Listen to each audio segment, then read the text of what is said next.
The third thing for today I mentioned is something that I saw in one of the Facebook groups that I'm a part of, and it's about proofreading. And the comment was this: proofreading fail. New bulletin just back from the printer. One letter is missing. 15 people probably looked at this before it went out. I feel your pain. I have been there so many times. And this got me thinking about ways that you can strategically get around this issue. And so one of the ways that you can strategically get around this issue is, it's going to sound absolutely crazy, but read backwards. Okay, take your printed piece, set it on the table, and instead of reading left to right, read backwards. I even go so far as to flip the paper upside down and read it.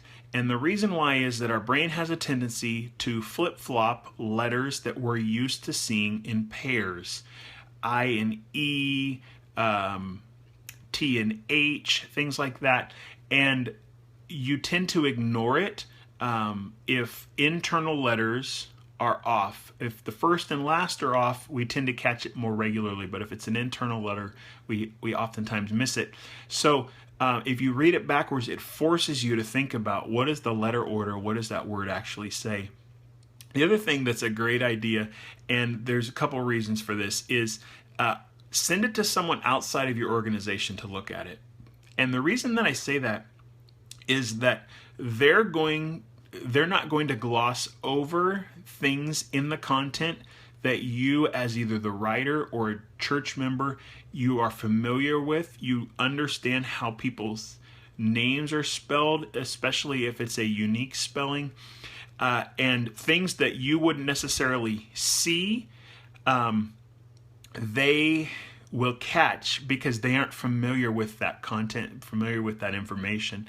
And if it's someone outside of your organization, it's amazing that oftentimes they'll read it and they won't necessarily catch something that's a proofing issue. They'll catch something that's a lack of clarity issue. I had a client this week send me something, and I proofread through it and I went, okay, the content technically is correct, but I got to tell you, it says here you're asking them to answer questions, and I don't see questions, and 5 of the bullets don't even make sense to me. I don't know what you're asking for. I would have a hard time responding to this survey because I don't even know at the end of the day what you're really asking for information-wise.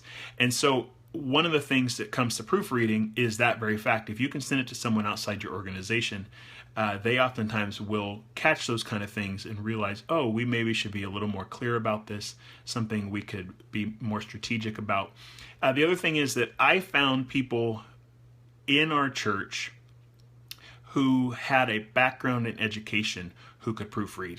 And that made a huge difference also because they looked at things from an educational standpoint. They were used to not skimming content like so many people do, but looking at every line, every detail, where the periods are, where the commas are, those kind of things, and they would catch things very, very differently. So that's 3 ways that you can think about proofreading for better consistency in your church. If you've got a question you'd like to submit for Ask Rad Ideas, visit radideas.com/AskRadIdeas to submit your question.